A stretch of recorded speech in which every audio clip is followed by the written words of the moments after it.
Hello and welcome to another video, and today is all about books that I hope to read in the next 3 months or so.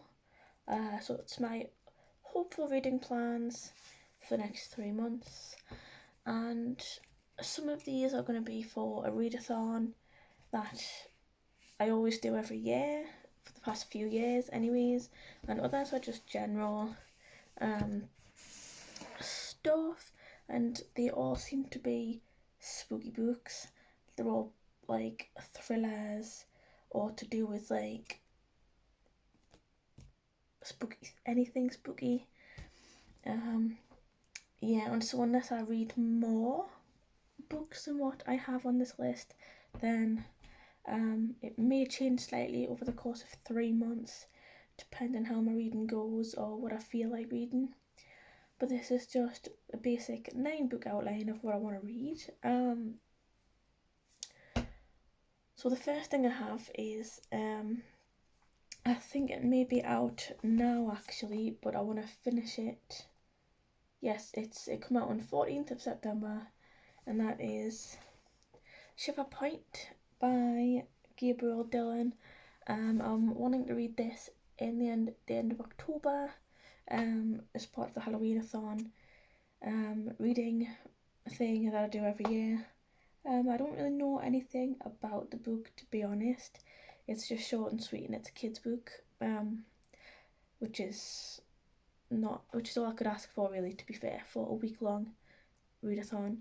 And I also have The Body by Stephen King, which was adapted into the film called Stand By Me, which is one of my favourite films of all time. Highly recommend. It's part of one of the challenges for that same readathon, Halloween-a-thon. So yes, so this covers two. If I read this, it covers 2 challenges, so that's good stuff. And the next thing I have for that readathon is Diary of an Oxygen Thief, Anonymous. I don't actually know who the author is, other than just saying anonymous. Don't really keep up. I don't really know much about it, to be honest. One of my colleagues at work recommended it, and I just bought it from their recommendation. I've had it for a few months and not touched it yet, and I thought it would be the perfect opportunity to try and get through it. So I have that. All 3 of those less than 200 pages, which is great. They're all like 150 something pages each, so that's good stuff. And the next few books are all just general reads, all spooky things, like thrillers, apart from one which is a children's book that is still about like detective work and stuff. And one of the things that I have is The Gin Palace by Tracy Whitwell. I read the first one, The Accidental Medium, a few months back, and it was absolutely amazing. I thoroughly enjoyed it.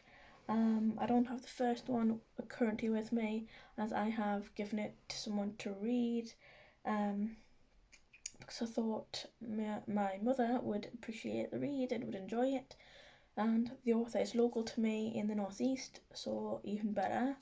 So I should enjoy this one still as well. I have a book by Liz Georgine, the Detention Detectives, the kids' book that I mentioned earlier. There's not much to say about it, to be honest. I haven't really read the back. I think I got it for free at work, so I just picked up a copy. It might have been Book of the Month at one point, can't remember. I have fallen off the bandwagon trying to keep up with the Children's Book of the Month every month, because the ones that have been there haven't been interesting to me at all.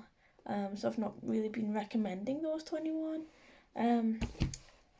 Otherwise I normally would, but I'm not really bothered. The next thing I have is Nothing to Lose by Lee Child, which is the next one in the series for me to read. There's two ways you can read Lee Child. There is chronological order or there is publication order, and I'm just doing them publication order. I think there's only one book, like 2 books in the series. That should be read in a certain order. But I can't remember what those ones were, if I'm honest. But yes, anyway, I don't really look at the blurbs for Lee Child books anymore. I know I enjoy them.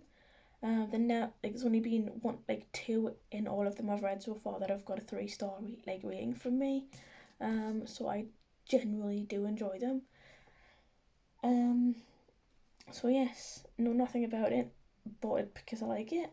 I also have a book called Idol by Louise O'Neill.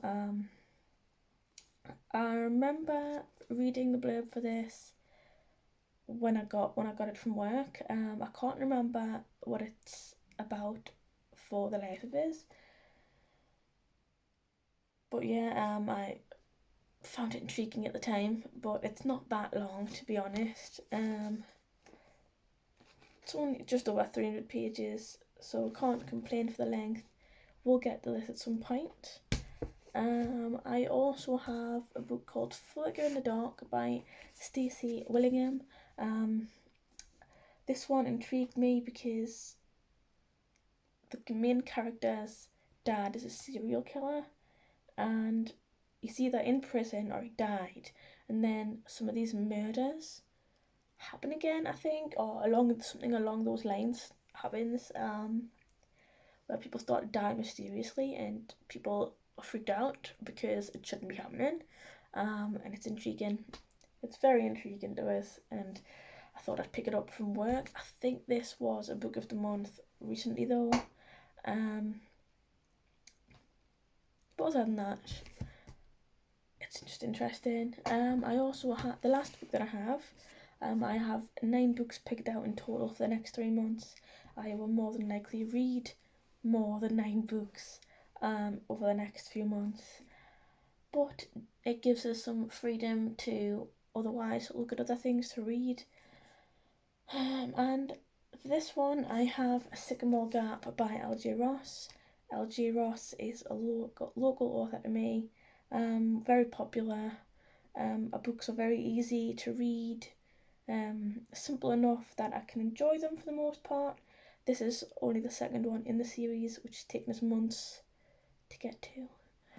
But anyways, I don't really know any of the plot on the back. I've not read it.